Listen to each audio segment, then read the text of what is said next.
Alright, guys. This is going to be the last Ebir video I have. This one was pretty hard to do. And this is really going to be an educated guess. But pretty much all of these are educated guesses. I could be wrong.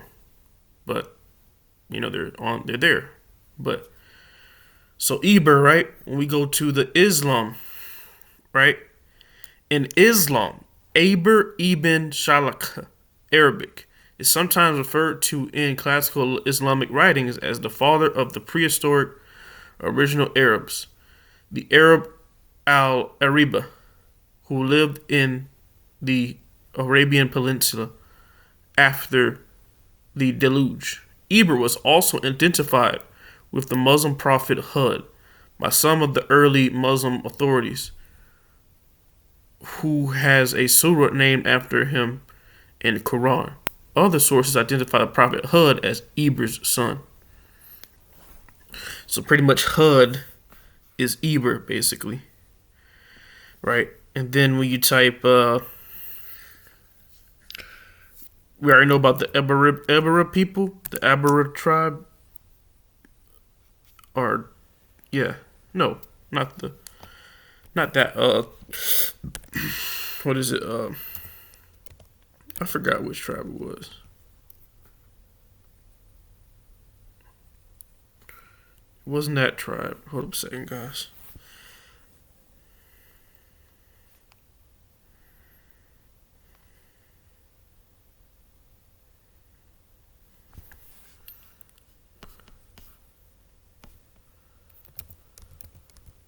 There it is. Ebir tribe. Right? Tribe in Nigeria. And then religion. They said they're Christian, but I thought some were Muslim, so it wouldn't be them. But they have the same name of what they're talking about. Eriba, right? Let's just try Muslim.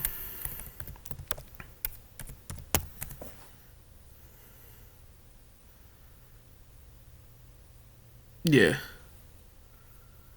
So it might not be this, but it could be. It's a small connection. But let's get to the ones that could be connected, right? So when we go type in HUD, right? We go to HUD, right?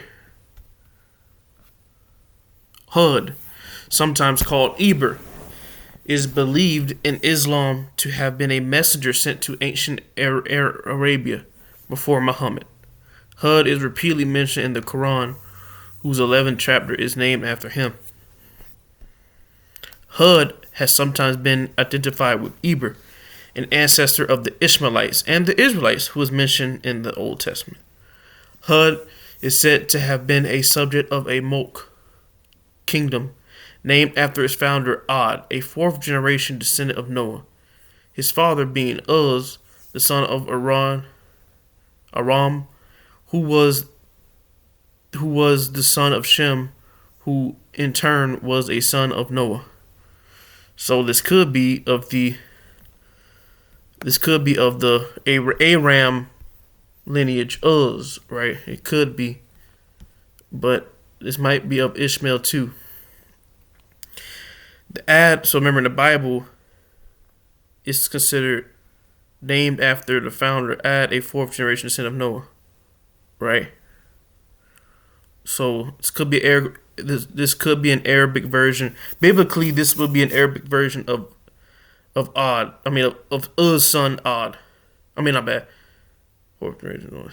Yeah, of Uz's son Oz, who comes from the lineage of Aram. Or it could be another way of saying Ebir, but we're gonna get to that anyway.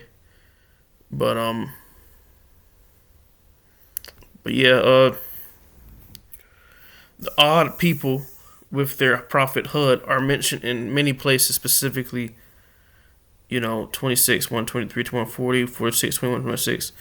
Their eponymous ancestor Ad was a fourth generation from Noah, having been the son of Oz, the son of Aram, the son of Sam, the son of Noah. They occupied a large tract of the country in southern Arabia, extending from Oman at the mouth of the Persian Gulf to Had Hamarat and Yemen Oman at the southern end of the Red Sea. The people were tall in stature and great builders. Probably the long winding tracts of San Akaf, and their dominions were irrigated with canals. They forsook the true God, so they knew the Most High's name, right? And oppressed their people. A 3 years famine visited them, but they took no warning. At length, a terrible blast of wind destroyed them and their land, but a remnant known as the second Ad or Talmud were saved, and afterwards suffered a similar fate for their sins. The tomb of the prophet Hud, Kabur Nabi Hud, is still traditionally shown in Had Ramarat, latitude 16 north and longitude 49.5 east, about miles north of Makkah, right? There are ruins and inscription of the neighborhood. Abdullah Yusuf Ali, the Holy Quran text translation commentary. The other tribes said to be present at this time in Arabia were the Thamud, Jurhum, Tasam, Jadis, Amim, Midian, Amalak, Jasim, Qatan, and Yoktan, Banu Yoktan, and others. The Quran gives the location of Ad as being Al-Kaf, the Sandy's Plains.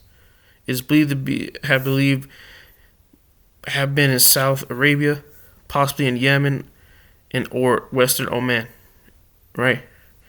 In November 1991, as a settlement was discovered and hypothesized to be Ubar, which is thought to be mentioned in the Quran as Aram, Dihat al-Mad, or Aram of the pillars of the, or the Aram the columns, right? Ubar, right? So, yeah.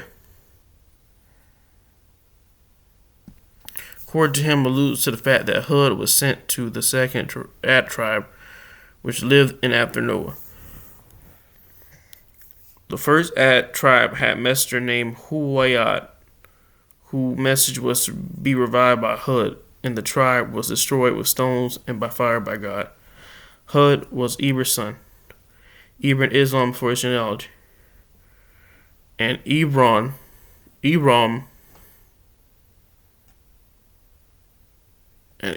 was the name of one of the tribes of Ad, specifically the son, the one who was sent to.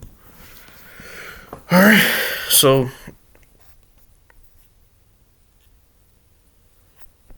right, we already read all this. So now, what we're gonna do now, we're gonna go to Book of Jashir right quick, if we can. Sons of Yibir, right?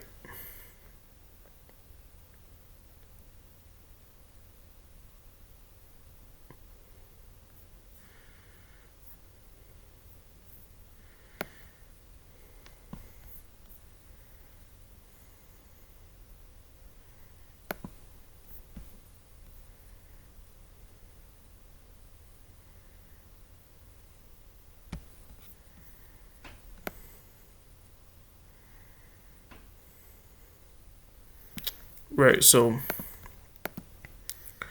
what we're going to do is,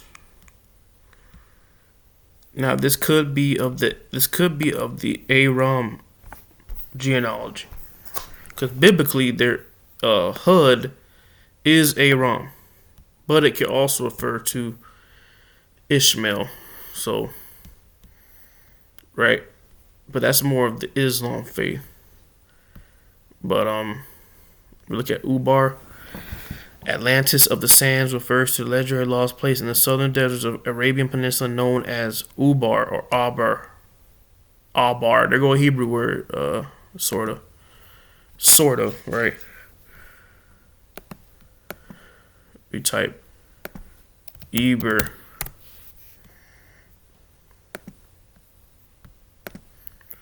Ebir, the same from as H5676. From H5674, Abar, You see that? Abar, to cross over. Used very widely of any transition to cover, right? Abar. We go back to the Atlantis of the Sands.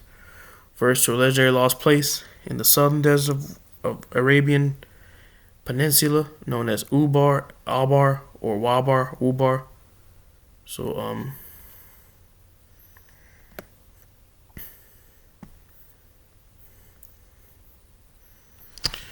was Yibir land destroyed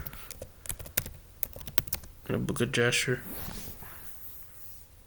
Based on the H40 translation, right?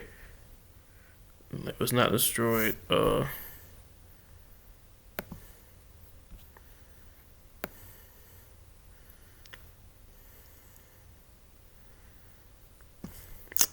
Okay.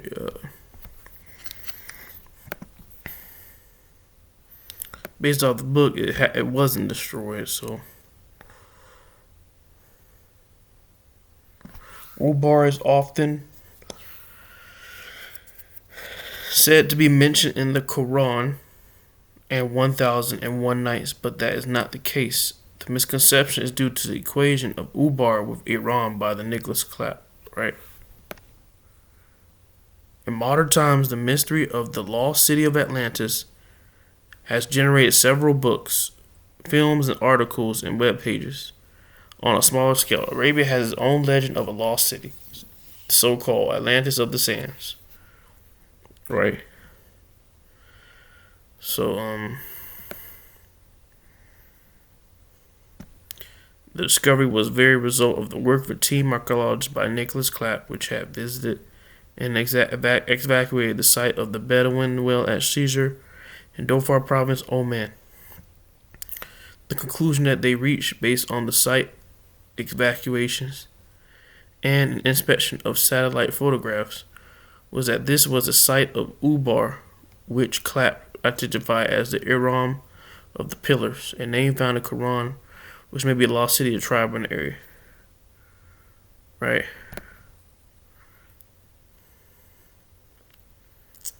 So,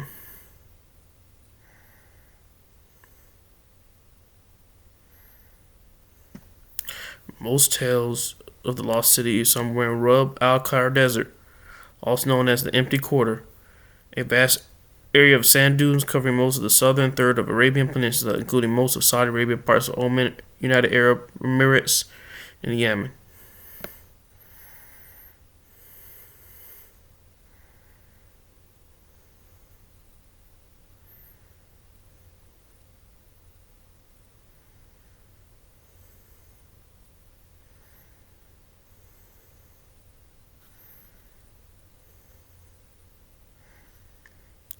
So recap, there's a desert called the Ubar Abar. This is a land of Ebir, because we go to the strong recordings. Comes from the H5674 Abar, which is Albar, right? So this could be coming from the lineage of Aram, right? But we're going to look at some other stuff. So we type in Afro-Arabs. We go to Afro-Arabs. We're going to look for a name that sounds like odd, right? Odd.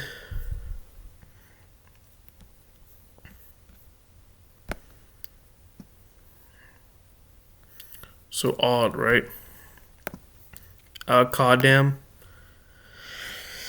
The Al-Qadam, the servants, singular, Qadami, are an Arabic-speaking ethnic or socio-economic group whose members live in Yemen.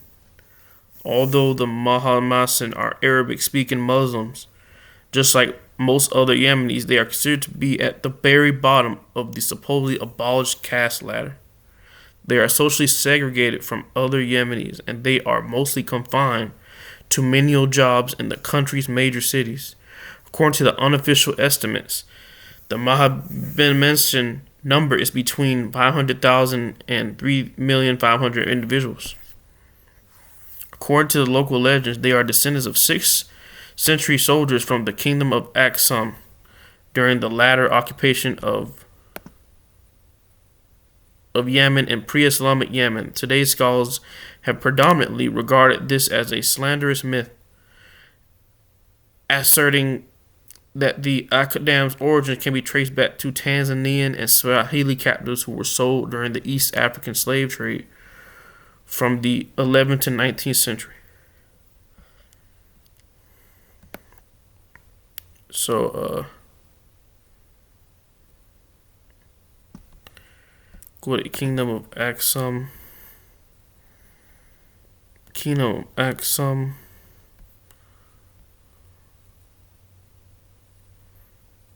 Right.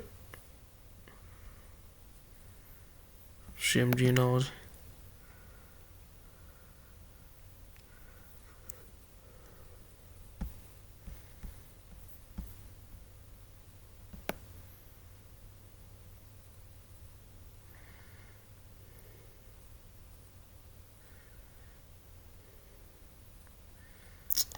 Right. Etymology. Right. Carlo Conti Rossini believed that the word Axum derives from a Semitic root and means a green and dense garden or full of grass. Due to limited geographical knowledge by many Byzantine texts from 7th and early 8th century, wrongly classified Ethiopia being in India, which led to the kingdom also being called Kingdom of Aksumite Indians. Right. They're mistaking it as in Ethiopia for some reason. Maybe it's not a mistake. Maybe Ethiopia is there because it's in Asia, right? So,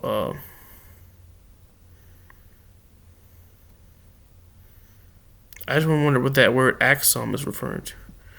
Before the establishment of Aksum, Eurasia and the Tigray Plateau in northern Ethiopia were home to the kingdom known as that word, right? Archaeological evidence indicates that the kingdom was influenced by Sheba, now Yemen. Scholarly consensus had previously held that the Sabians, the people of Sheba, were founders of the Semitic civilization in Ethiopia, although this view has not been viewed, right?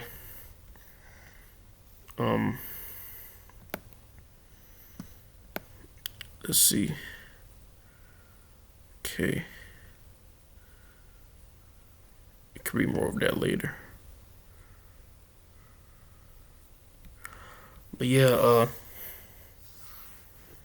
the exact origins of Al-Qadam are uncertain.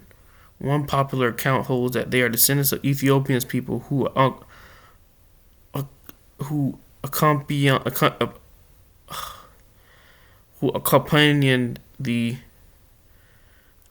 accompanied the Islamic army through the latter's occupation of Yemen in the pre-Islamic period. Once the Abyssinian troops were finally expelled, some of the Sudanese migrants are said to have remained behind, giving birth to Akdam. Right. So,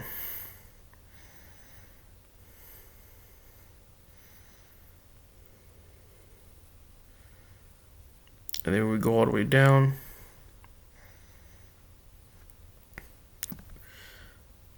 Several Yemeni authors have written about the Akdam and their marginalization. Right? One of the characters in Muhammad Abdul Wali novel, Sana, an open describes traveling to Al Hudaydah and witnessing a fire destroy the homes of the Akdam, living in cities and slums, and experiencing that shapes his pessimistic view of his country and its history. So then when we go to Hudaydah, right? Right, when we go there, Hodiah, or Romanized Al-Hudaydah, also translated as Hodida, Hudayada, or Al Hudayada, is the fourth largest city in Yemen and its principal port on the Red Sea, right? In Islamic chronicles, the name Hodayada was the first mentioned in the year 1454 or 1455. The city's importance grew in the 1520s when the Ottomans took over the Yemeni Tihama region. In the 1830s, Hodayada was controlled by Ibrahim Pasha troops, right? The Malay writer Abdullah bin Abdul Qadir visited Hodayada on his pilgrimage to Mecca in 1854 and described the city in his account of the journey, mentioning the custom of the chewing cot was prevalent in the city at this time. During the 19th century, Hodayada had a large slave market. The slaves came from Oromia region of the modern Ethiopia.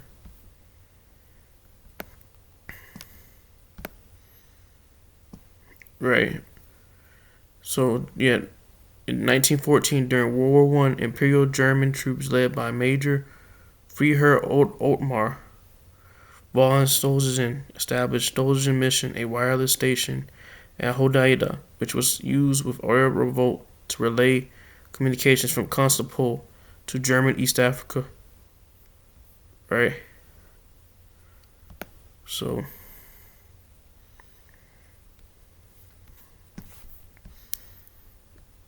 we go to Hodayada, go to images, got people.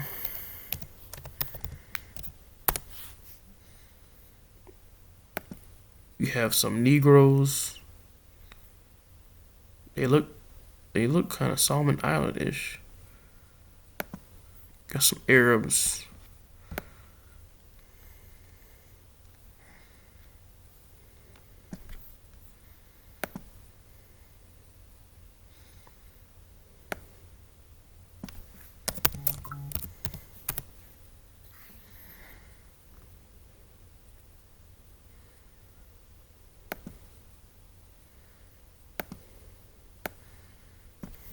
Type Afro Yemen.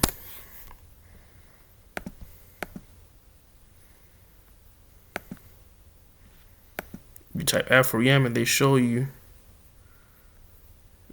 black people. Some are slaves, some are of different. So they're called Akdam, right?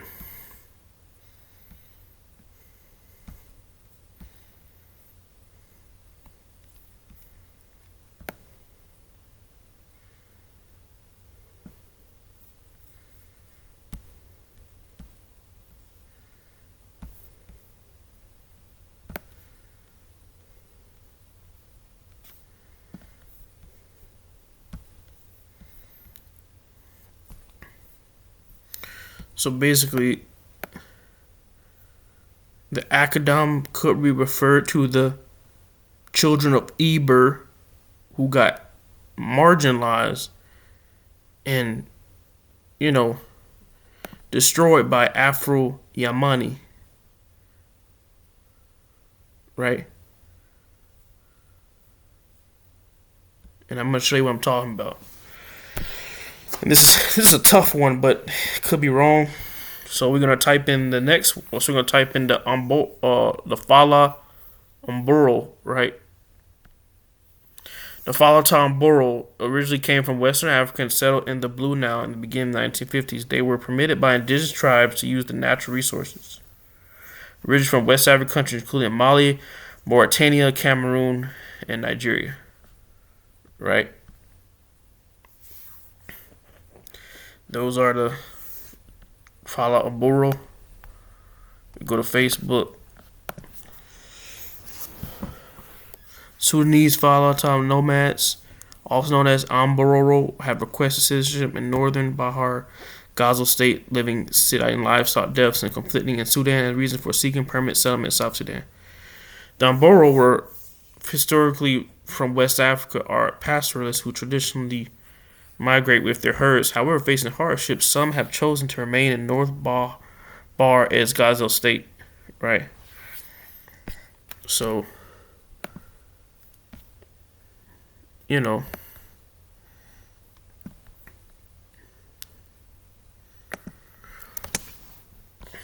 and then you have, so these are Assyrians, right? Assyrians, but they have the name Umboro, Ebir, though. So, the Assyrians, and then there's one more. There's another tribe called the Yebir tribe. Yibir.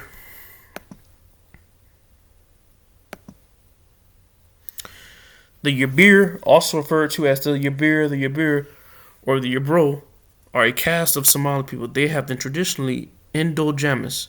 Their hereditary occupations have been magic making, leatherwork, the dispensing of traditional medicine, and the making of amulets. Right? The Somali traditions holds that the Yibir are descendants of Muhammad Hanif of Hargeisa. Right? Muhammad acquired a reputation as a pagan magician, according to Somali folklore. He was defeated by Yusuf bin al-Mad Qanin. Right? So, so the foundation of Yibir involves one Shaykh Yusuf bin Ahmad al-Qanin, also known as al-Barkardo, associated as one of the who brought Islam to Somali from Arabia. So the Somali comes from Arabia, right? So, Ebir were originally Jewish tribe who, in strongly Muslim country, became the low caste among Somalis. Some Yibir state that they are descendants of Hebrews who arrived in the area long before the arrival of Somali nomads. So,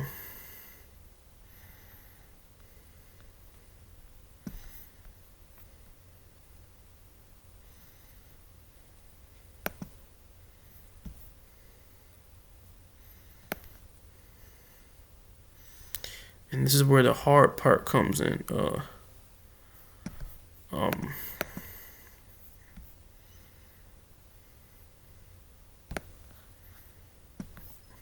So remember, we learned that the Al Akdam, children in Tayaz, right? You know, the Negro slaves, right? We learned that, what was it? Right? We learned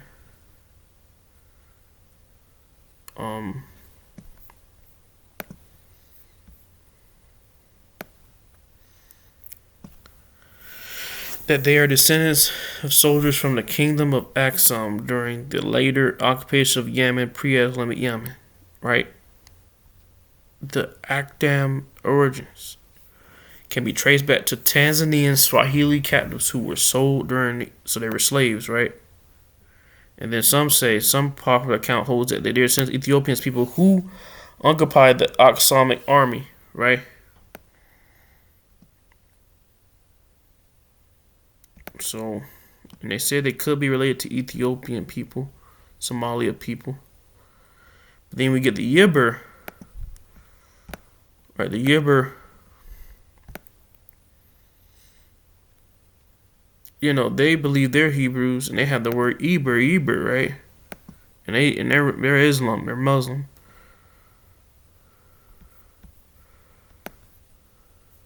And this dude wearing an Indian headdress, right? So, what type of slaves?